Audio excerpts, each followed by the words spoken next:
Hello hi नमस्कार जय जगन्नाथ मु बर्तमान दुकान रू आसी जाइए घर को समय बर्तमान 2टा हो गलानी बर्तमान खिया है बर्तमान ए खिया हम आउ खायापी आज बर्तमान रोषे चिकेन ता सहित भात आउ आज चिकेन हबार कारण ये काली आसंता काली एक्चुअली रज जेहेतु शनिवार पड़ू से आम घर आइंस हेनी से आज चिकेन कराई तेणुक आज चिकेन खिया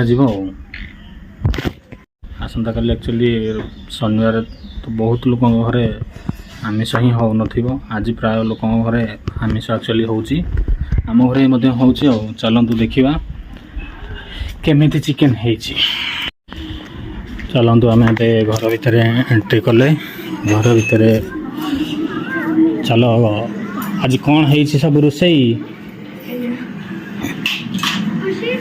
रोसई कौन आज रोसई माँ कहले खाली ग्लास काली जेहेतु शनिवार रज होची सेति पई आज आमिष होची। अच्छा आमिष बोले चिकेन चिकेन चिकेन सहित भात चिकेन सहित भात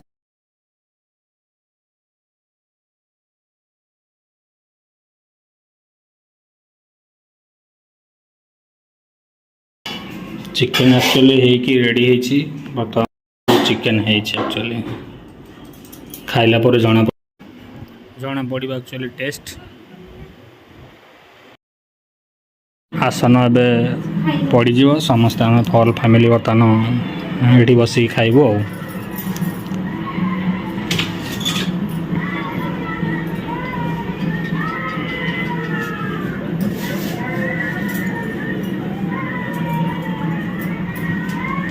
आपण मैंने भावुथे जे समस्ते जे खाइबा कहापी बढ़ा हो देखते खाइबाटी कहापी एक्चुअली कर देखो एक्चुअली खाइबाटा आम दिज्व कुकुड़ा को घरे एक्चुअली आम गोटे गंजा कुकुड़ा रखीचु तो कुकुड़ा को खाइबा को दिज्व भात सहित कौन दिज्व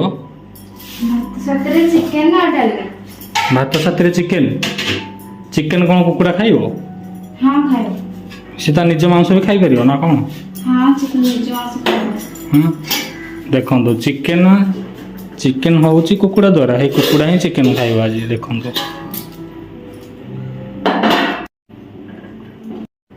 देखो कुकुड़ा खाइब देख चिकेन और भात चलतु देखा कुकुड़ा केमती खाऊे गोटे आलू खाई पार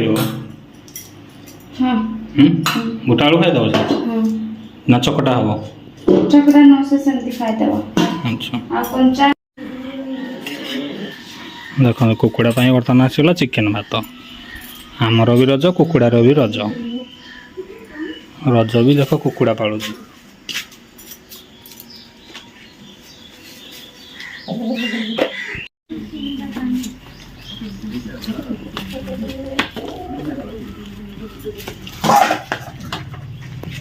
कुकुड़ा धरिया एक्चुअली आम चेयरटा आमको बहुत साहाय्य कर बिना चेयर कुकुड़ाटा धरिया असंभव हो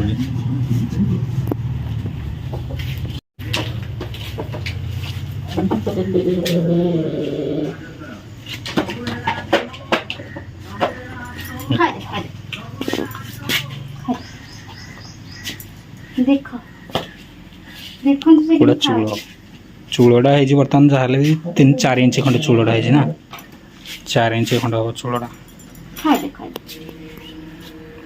ठीक अच्छे चलतु एबे आमे खाइबा को जीवा कुकुड़ा तो तार खाइबा खाईदेला आबे आमे जीवा खाइबा पई चलतु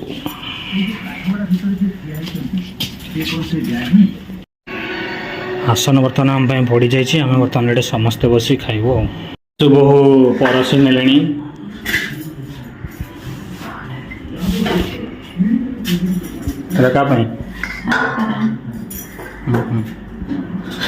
बापा प्रथम परसी ने माँ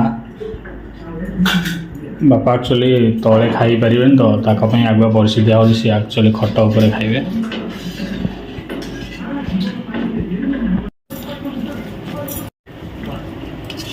समस्ते बर्तमान खाई बसिलु आ चिकेन एक्चुअली आम घर हुए कि बेसी एनी टाइम हुए नहीं कहीं आम घर तो आइंस खाया भल पानी मुझे आइंस खाए ଆଉ ଆକ୍ଚୁଆଲି ଆମ ଘରକୁ ଆକ୍ଚୁଆଲି 50 ଟଙ୍କାରେ ଚିକେନ୍ ଆଣିଲେ ଆମେ 5 ଜଣ ଖାଉ। 30 ଟଙ୍କା ମୋର ଆଉ 20 ଟଙ୍କାରେ ଆଉ 4 ଜଣ ସେ ଖାଇ ଦିଅନ୍ତି, ଚଳେଇ ଦିଅନ୍ତି ଝୋଳ କରିକି। ରୁବି ରାନ୍ଧିଛନ୍ତି ଚିକେନ୍।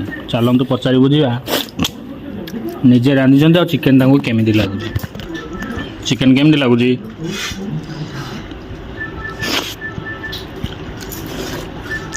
ନିଜେ ରାନ୍ଧିକିନି ପ୍ରଶଂସା କରନ୍ତି, ଆଉ ସମସ୍ତେ ଖାଇଲେ ଘର ଲୋକ କୁହନ୍ତି ନା।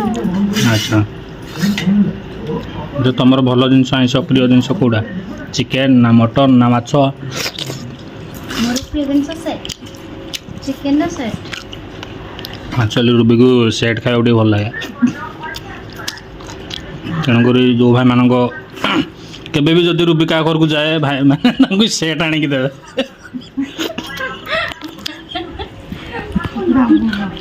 ଭଲ ଲାଗେ, କିନ୍ତୁ କେଉଁ ଟାଇପ୍ର ସେଟ୍ ତୁମକୁ ଭଲ ଲାଗେ? ମାନେ ଏମିତି ତେଲରେ ଭାଜିକି ଦେଲେ ମସଲା ପକେଇକି ଭଲ ଲାଗିବ, ନା କଡ଼େଇରେ ପୋଡ଼ା କରିକି ଦେଲେ ଭଲ ଲାଗିବ? ନା ନା, କଦଳୀ ପତ୍ରରେ ସେ ସୋରିଷ ମସଲା କରିକି ସେ କଦଳୀ ପତ୍ରରେ ଚୁଲିରେ ପୋଡ଼ିକିନି। ଆଚ୍ଛା, ତେଣୁ କଦଳୀ ପତ୍ରରେ ପୋଡ଼ା କରିକି ତୁମେ ଖାଇବ। ହଉ, ତୁମେ ଯାହା ଘରକୁ ଯିବ ତୁମକୁ ଦେବେ, ଆମେ ତ କହିଦେଲୁ, ଜଣେଇଦେଲୁ ସମସ୍ତଙ୍କୁ। ତେଣୁକରି ତୁମ ପାଇଁ ବି କମ୍ ଖର୍ଚ୍ଚରେ ହେଇଯିବ ଆଉ।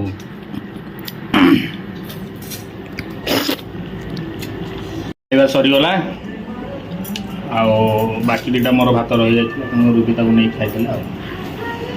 ଠିକ୍ ଅଛି, ଆମେ ଏଇ ବ୍ଲଗ୍ଟି ଏଣ୍ଡ କରୁଛୁ। ଦେଖା ହେବ ପୁଣି ନେକ୍ସଟ ବ୍ଲଗ୍ରେ।